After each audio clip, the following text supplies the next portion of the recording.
Halo ATLM Indonesia. Kali ini kita membahas pemeriksaan laboratorium pada penyakit hati. File ini saya dapat di internet dari penyaji Sri Hastuti Dr. MKes. Oke, tanpa basa-basi, kita langsung saja membahas materi pemeriksaan laboratorium pada penyakit hati, karena ini terkait dengan kita langsung untuk pemeriksaan laboratorium.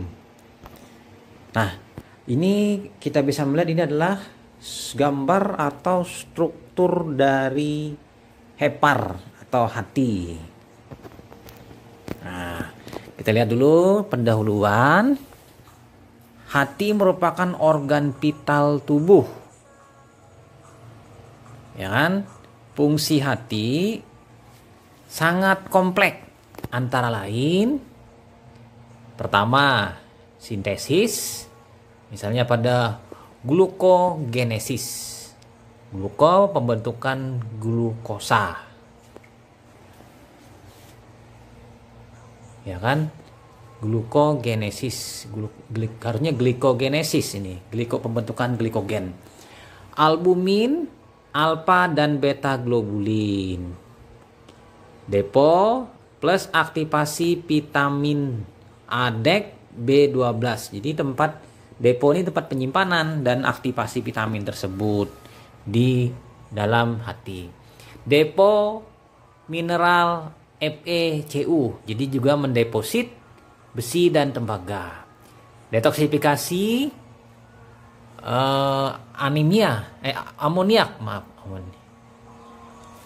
amoniak diubah menjadi urea nanti. Bilirubin dikonjugasi, jadi dari bilirubin bebas menjadi bilirubin konjugat. Ekskresi zat-zat sisa, kolesterol, asam empedu, garam empedu, bilirubin, obat-obatan. Nah, ini kita pendahuluan, lanjut lagi. Lalu apa? Untuk hati juga untuk fagositosis, zat toksik atau bakteri oleh sel cover. Jadi fagositosis ini lebih lebih diarah khususkan ke arah misalnya ada suatu mikroorganisme yang datang lalu difagositosis atau dimakan. Nanti akan terjadi fagolisosom, bersama lisosom menggabungkan dihancurkan intraseluler. Katabolisme hormon juga di hati juga, metabolisme karbohidrat, metabolisme protein dan metabolisme lemak. Nah, ini fungsi hati. Jadi cukup banyak ya fungsi hati. Penyakit-penyakit yang ditemukan pada hati di Indonesia.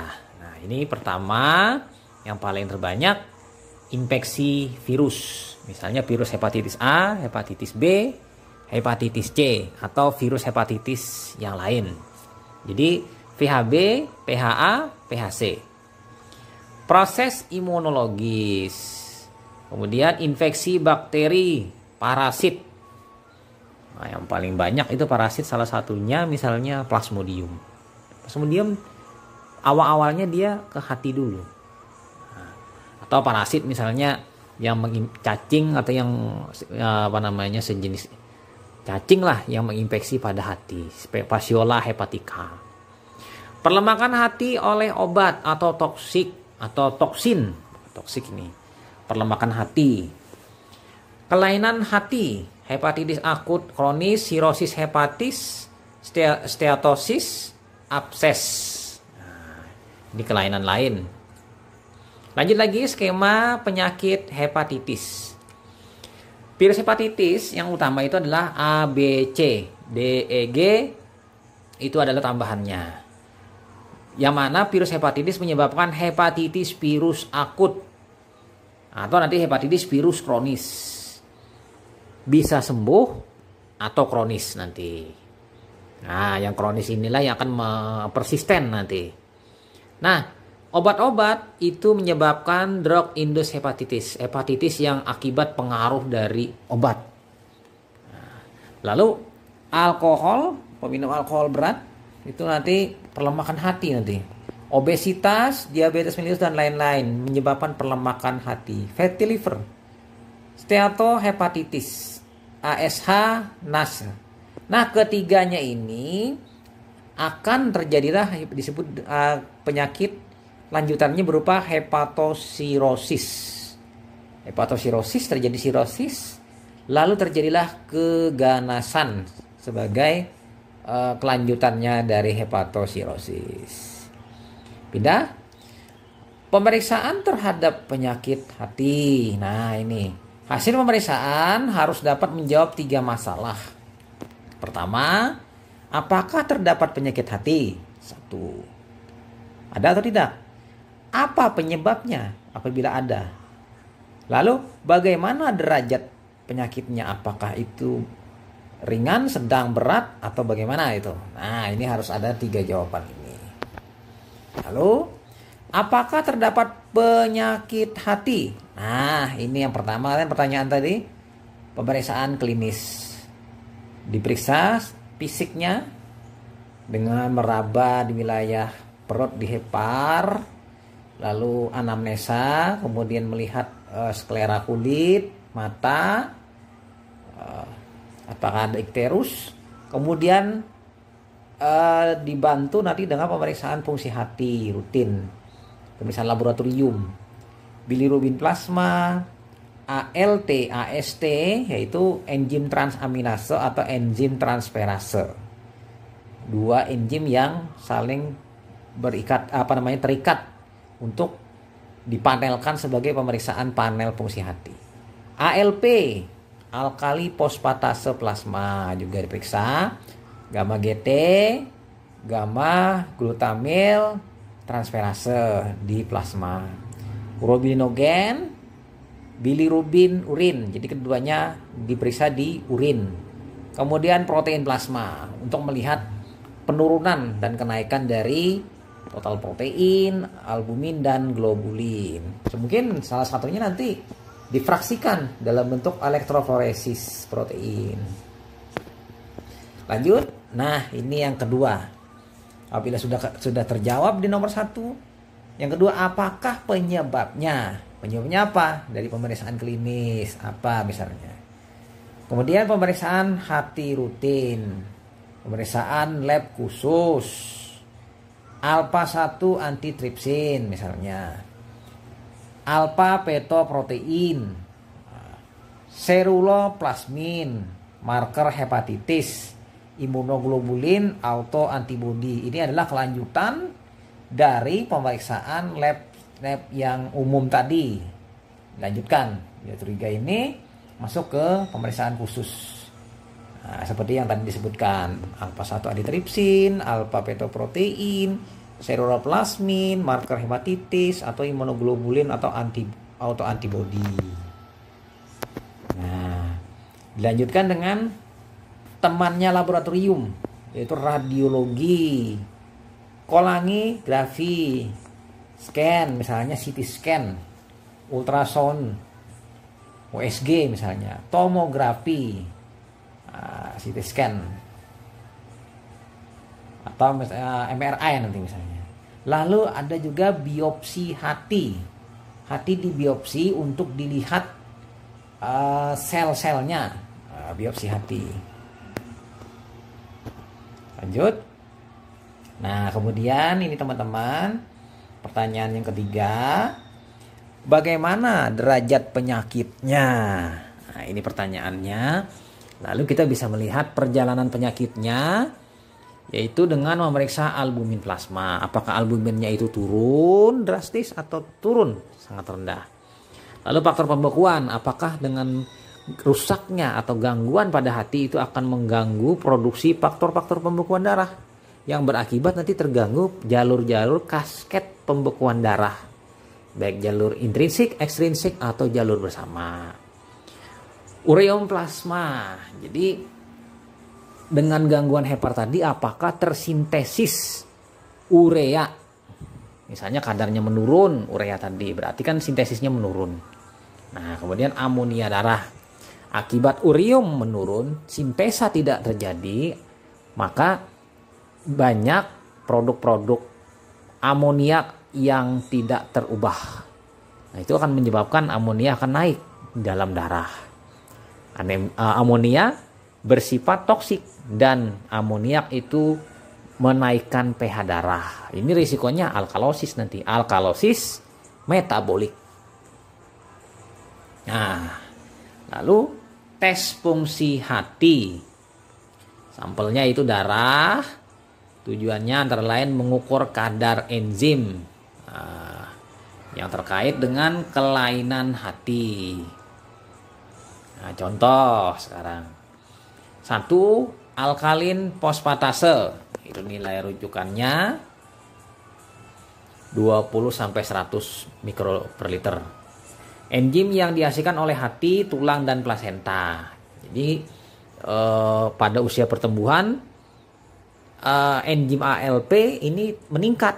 Misalnya pada anak-anak itu meningkat. Beda dengan dewasa, enzim ALP ini aktivitasnya rendah. Nah, enzim ALP ini juga diproduksi oleh plasenta. Tapi dia dalam kondisi fisiologis sudah dewasa, kita di dalam hati cukup banyak. Jadi menggambarkan fungsi hati. Nah, ini dapat disimpulkan ALP ini pada kasus obstruksi saluran empedu dia akan meningkat. Cedera hati, kehamilan, dan beberapa kanker. Nah, ini salah satu awal atau penanda awal dari sebuah kanker, ALP. Nah, yang kedua, alanin transaminase atau ALT atau GPT. Nilai rujukannya 6-21 U/L. Enzim yang dihasilkan oleh hati meningkat bila sel hati mengalami luka atau trauma atau kerusakan seperti hepatitis. Nah, yang ketiga, aspartat transaminase AST atau GOT. Nilai rujukannya 7-21 U/L. Enzim yang dihasilkan oleh hati yang dilepaskan bila hati, jantung, otot, dan otak terluka. Nah, jadi kalau alanin ALT itu lebih banyak di dalam hati dibandingkan AST. Jadi kalau berdua ini disandingkan, ALT jauh meningkat dibandingkan AST itu pada kasus hepatitis akut. Tapi nanti dibalik. Apabila AST yang meningkat jauh melejit dibandingkan ALT, berarti ini kasusnya adalah hepatitis kronis. Mengapa? Karena ALT itu berada di dalam sitoplasma dari sel hepar. Sitoplasma sel hepar. Jadi banyak ditemukan sitoplasma sehingga pada saat terjadi jejas dia lebih dahulu keluar merembes dari sitoplasma sel hepar ketimbang AST yang ada di mitokondria. Jadi kalau sampai guncangannya lebih kuat yang menyebabkan mitokondria terganggu, maka lepaslah banyak AST. Oleh sebab itu, AST itu digunakan untuk kronis, sedangkan ALT untuk yang akut. Jika pasangan berdua ini tinggi, sama-sama tinggi, tapi tingginya yang mana yang lebih tinggi? Nah, AST kronis, ALT akut. Lanjut, yang keempat, bilirubin. Nah, bilirubin total lebih dari 1 mg per dl, yang mana fisiologisnya di bawah 1 atau di bawah 1. Nah, jadi untuk yang bilirubin konjugat, bilirubin direct itu 0 sampai dengan 0,2 mg per dl. Sementara bilirubin unkonjugat atau bilirubin indirect itu 0,2 sampai dengan 0,8 mg per dl. Nah, ini komponen empedu yang diproduksi oleh hati meningkat bila terjadi obstruksi saluran empedu, kerusakan hati, pemecahan sel darah merah yang berlebihan. Nanti kasusnya lihat di bilirubin ini, apakah prehepatik, hepatik, atau poshepatik. Karena kasus bilirubin ini ada tipe konjugat dan unkonjugat. Unkonjugat itu lebih banyak ke prehepatik, kalau konjugat itu di hepatik dan poshepatik. Nah, seperti itu. Sementara yang nomor 5, gamma glutamil transpeptidase. Nah, ini nama lama, yang nama sekarang gamma glutamil transferase. Pria 8-37 U/L, wanita 5-24 U/L. Nah, GGT atau gamma GT enzim yang dihasilkan oleh hati, pankreas, ginjal. Nah, jadi berarti dia lebih utama di dalam hati, lebih tinggi dibandingkan pankreas dan ginjal. Meningkat pada kerusakan atau penyakit organ tersebut. Misalnya keracunan obat. Jadi arahnya ke arah keracunan obat. Kalau tadi ALP obstruksi, kalau ini keracunan obat. Lanjut nomor 6, laktat dehidrogenase. Laktat ini bukan laktik. Pada anak 150 sampai dengan 590 U/L, dewasa 70 sampai 240 U/L. LDH kalau dalam sehari-hari dikatakan. Enzim ini dilepaskan bila organ mendapat luka seperti kerusakan hati, jantung, paru atau otak. 7, pemecahan sel darah merah yang berlebihan. Nah, ini. Jadi seperti ini. LDH saat ini lebih banyak menggambarkan arah pemeriksaannya adalah ke fungsi jantung. Walaupun hati juga, tapi dominasinya jantung. Jadi terbalik ini, bukan kerusakan hati tapi jantung dulu baru hati. Memang kurang spesifik untuk hati. Juga dipengaruhi oleh LDH ini adalah hemolisis. Karena LDH itu juga ditemukan banyak di dalam sitoplasma eritrosit. Yang ketujuh, 5 nukleotidase. Nah, 5 nukleotidase. Enzim yang terdapat di hati dilepaskan bila hati mengalami cedera seperti obstruksi saluran empedu. 5 nukleotidase ini adalah enzim di hati. Ini kan terkait dengan nukleotida. Nukleotida itu bahan inti. Jadi ini bila ini dilepaskan bila hati mengalami cedera seperti obstruksi saluran empedu. Pindah kita ke nomor 8. Jadi tulisannya ketikannya nih huruf besar, huruf kecil. Seharusnya bagusnya hurufnya besar supaya memenuhi layar. Nomor 8, albumin. Nilai rujukannya 3,5 sampai dengan 5 gram per dl. Protein yang dihasilkan hati berfungsi antara lain menahan cairan di dalam pembuluh darah. Meningkat bila terdapat kerusakan hati. Meningkat bila terjadi kerusakan hati, tapi nanti akan menurun bila mengalami sirosis hati atau kemampuan hati untuk mensintesis berkurang. Nomor 9, alfa fetoprotein kurang dari 40 nanogram per mililiter. Nah, ini enzim yang dihasilkan oleh hati, fetus, dan testis. Meningkat pada hepatitis berat, fibrosis, kanker hati, kanker testis. Jadi alfa fetoprotein terjadi pergeseran, dia lebih diarahkan ke arah nanti kanker hati. Nah, pada kasus karsinoma hati. Jadi keganasan pada hati, alfa fetoprotein lah yang salah satunya yang dipakai, yang digunakan untuk penyakit ini. Lanjut. Anti-mitokondrial antibodies, AMAS. Nah, ini AMAS, antibodi yang melawan mitokondria. Jadi mitokondria di dalam sel hepar itu ada antibodi yang melawan. Terdapat pada penyakit sirosis biliar primer dan penyakit autoimun tertentu, misalnya kronik aktif hepatitis.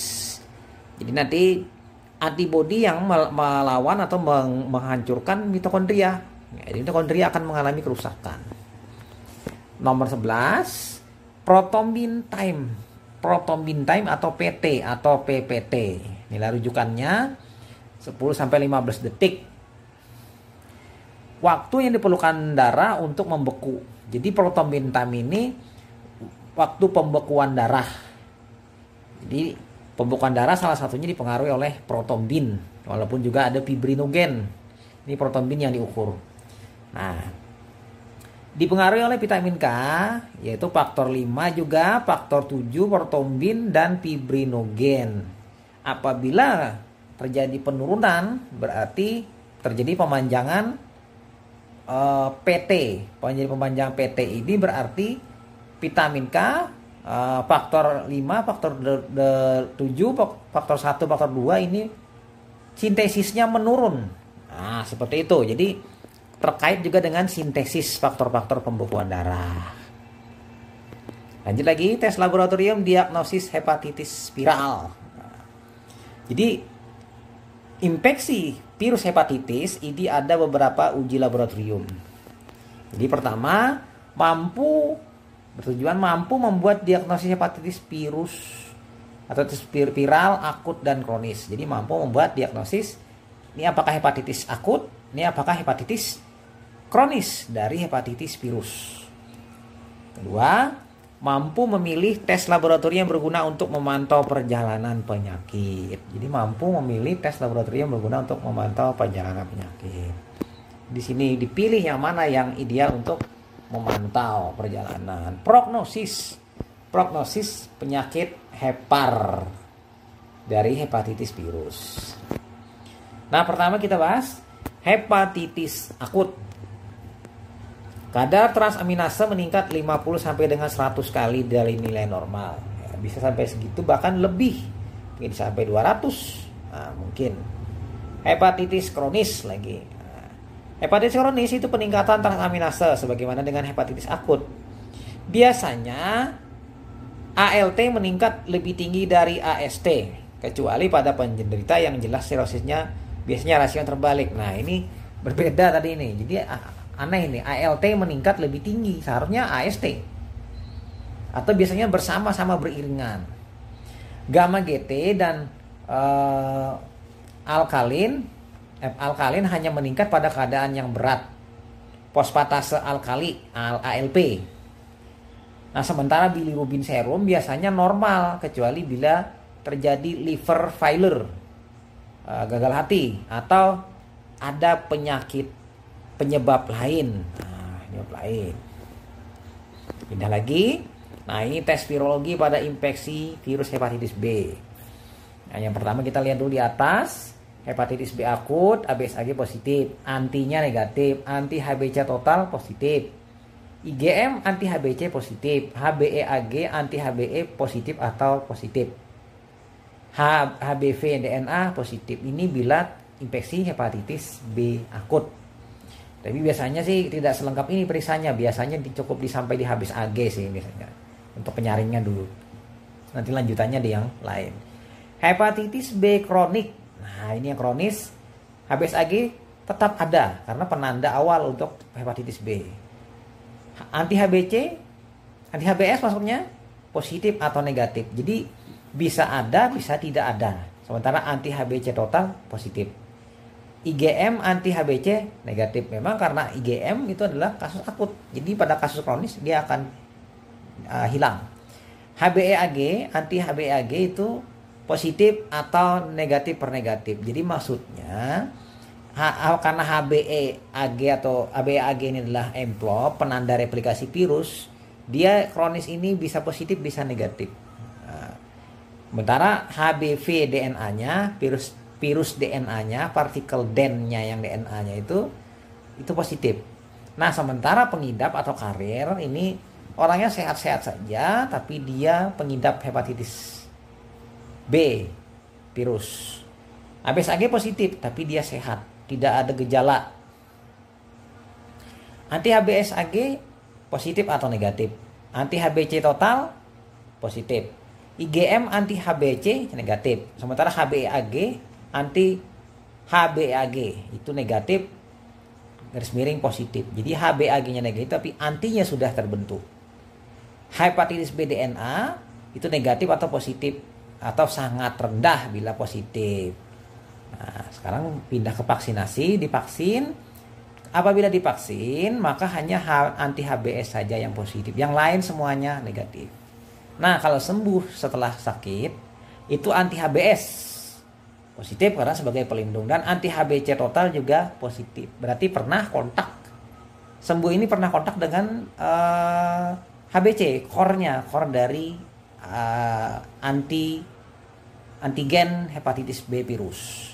Nah, sementara yang lainnya tidak ada, negatif semua atau positif. Kalau HBeAg tergantung nanti anti HBe-nya yang positif atau negatif, tergantung tubuh membentuk anti tidak pada HBeAg envelope-nya. Pindah kita lanjut tes virologi infeksi virus hepatitis C. Nah, tadi B, sekarang pindah ke C. Hepatitis C akut, anti HCP ELISA positif atau negatif, anti HBC HCP RIBA positif atau negatif, tergantung metodenya kan, metode ELISA atau RIBA. ALT-nya meningkat, HCP-RNA positif. Bila kita periksa HCP-RNA misalnya menggunakan teknik yang lebih tinggi, misalnya PCR. Hepatitis C kronik. Nah, tadi akut, sekarang kronis. Anti HCP-nya positif. Untuk ELISA, untuk riba juga, anti HCP riba positif juga. ALT-nya jelas meningkat. HCP-RNA positif. Nah, sekarang si pengidap. Pengidap ini dia terkena hepatitis, tapi sehat-sehat aja dia. Anti HCP-nya positif ELISA, anti HCP riba positif, ALT normal. Dia sakit tapi ALT-nya normal, HCP-RNA positif.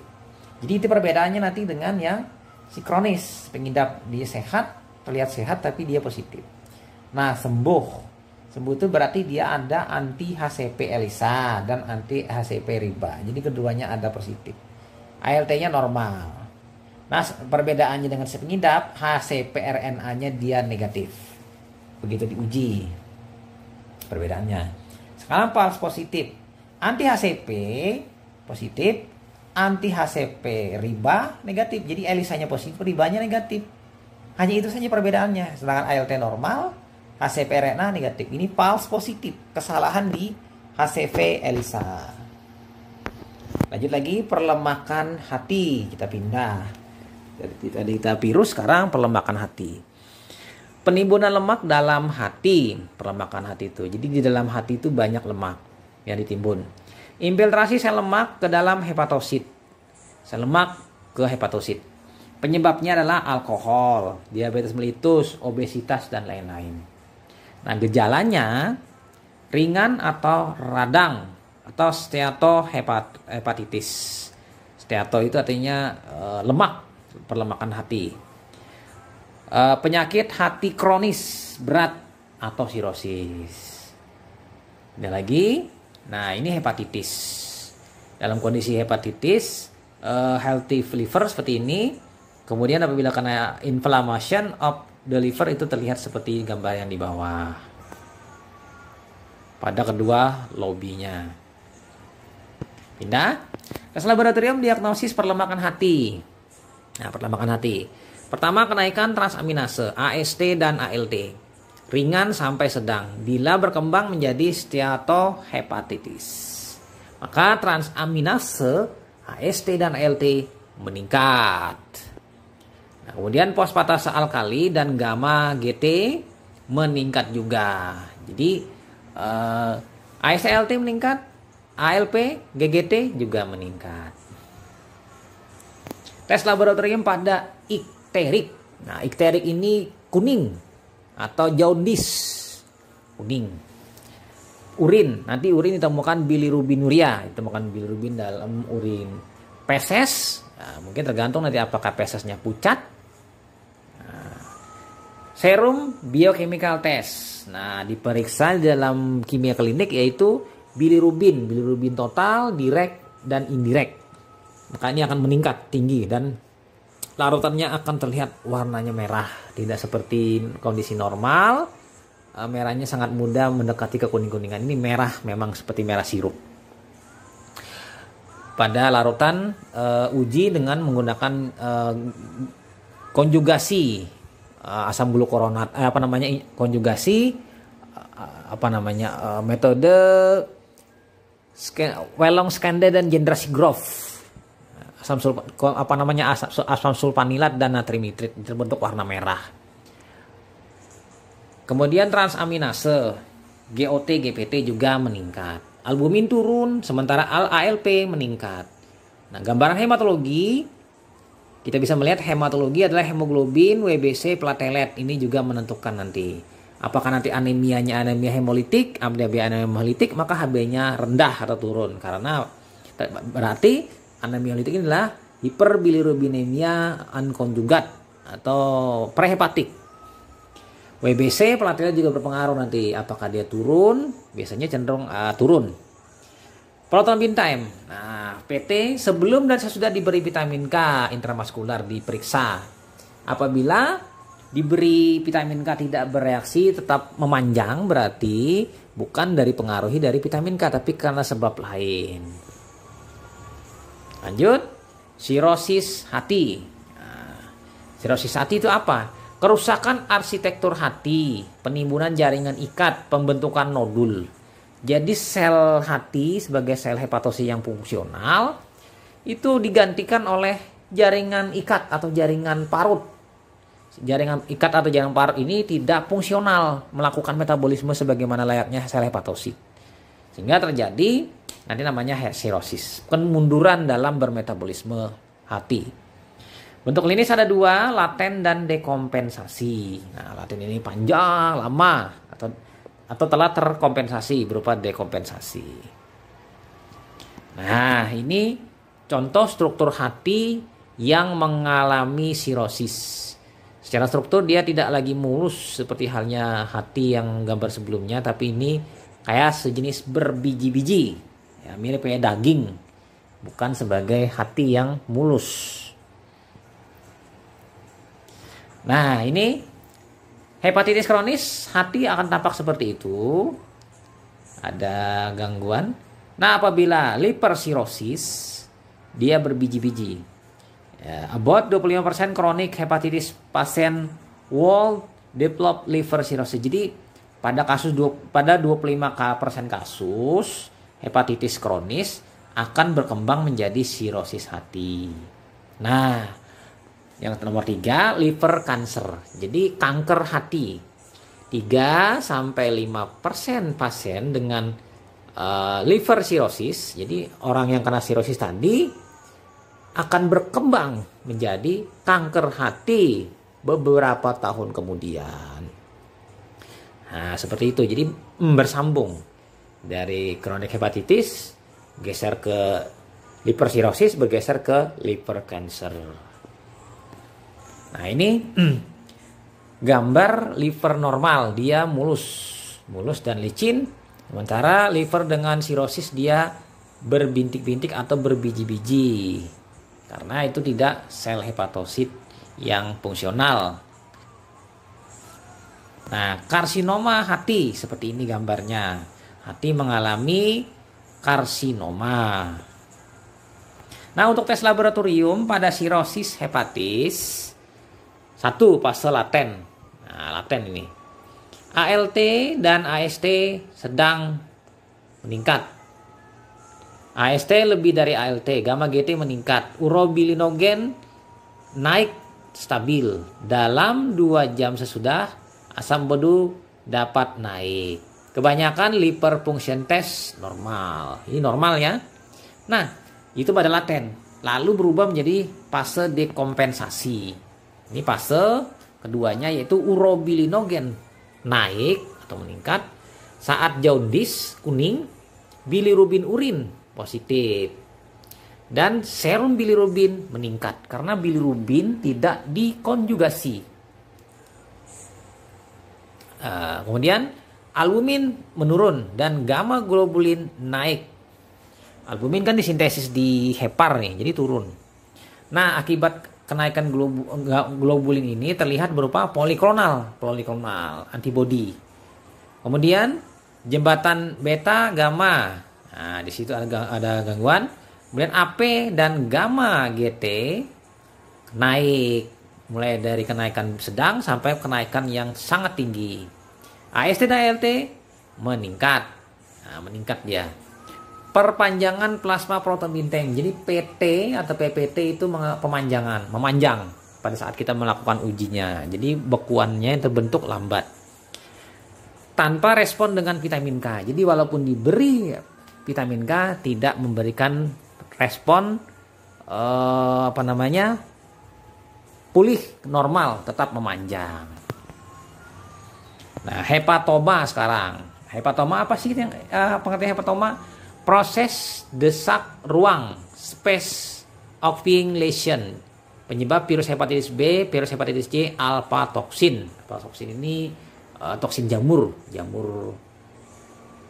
beracun. Nah, menyebabkan hepatoma. Tes laboratorium pada hepatoma. Tumor ini adalah SOL, space occupying lesion. Jadi lesi pada wilayah space pada tertentu. Faktor etiologi. Hepatitis B, hepatitis C, hepatitis sirosis. Aflatoksin. Nah, untuk gambaran laboratorium, enzim kolestatik sangat meningkat. Enzim hepatoseluler meningkat.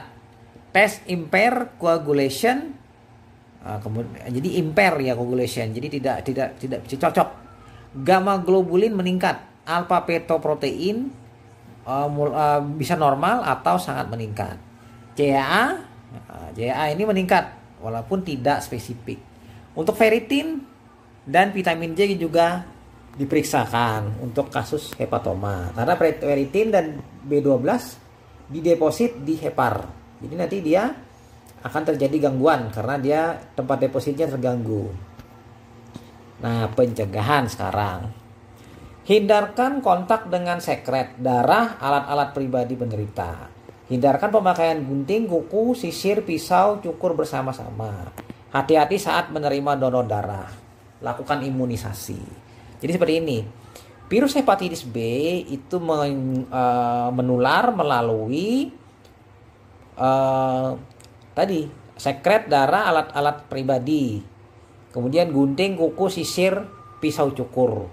Ini biasanya lebih banyak ke arah virus hepatitis B. Sementara virus hepatitis C dia menular sesudah transfusi darah lebih banyak.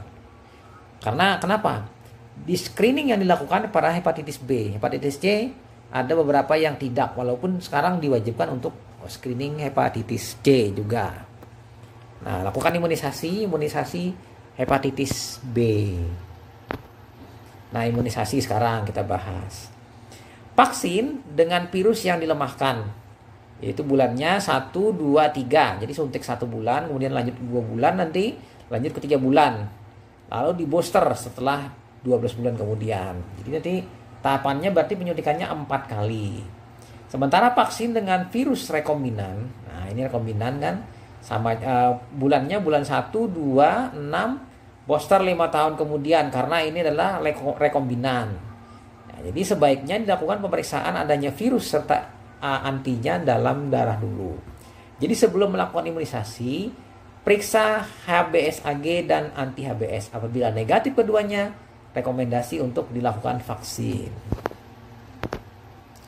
Nah, itu saja materi kita, teman-teman ATL Indonesia. Selamat belajar di rumah dan jangan lupa menyimak soal-soal yang saya upload. Semoga bermanfaat dan dalam rangka menyambut Hari Hepatitis Dunia. Mari kita jaga sama-sama, hindari terinfeksi atau kontak dengan virus hepatitis B atau virus hepatitis C. Tadi dengan cara pencegahannya menghindari misalnya menggunakan sarung tangan pada saat bekerja dengan produk darah atau pada saat pengambilan spesimen dan lain-lainnya. Oke, itu saja. Saya Ahmad Lab dari Banjarmasin pamit. Sampai jumpa di video-video selanjutnya. Bye.